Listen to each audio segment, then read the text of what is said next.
morning. Ben, lipstick. Hello. Yan. Yes po, nagklase na ako kanina.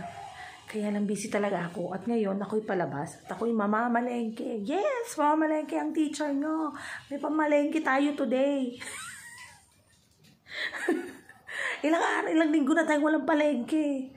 Diba? Yung mga anak ko, sabi niya, puro dilata na lang. So, kailangan natin ngayon magpalengke.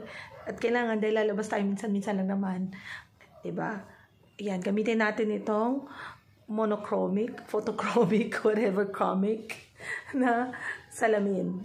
Okay? So, thank you guys. Kailangan magbalik tayo agad kasi meron pa akong tutupiin doon na sangkaterba.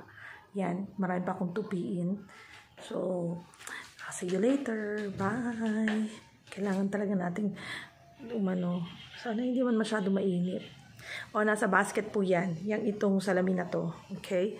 Kasi hindi ako na sisilaw sa labas. Opo, yan. Okay, I'll see you again. Bye, people. At yan na nga, pinilit ko mang pagkasyahin ng aking 1,000 pesos for the whole week of budget. Hindi talaga. Sorry po talaga. But then, I'm thankful na meron. Bye!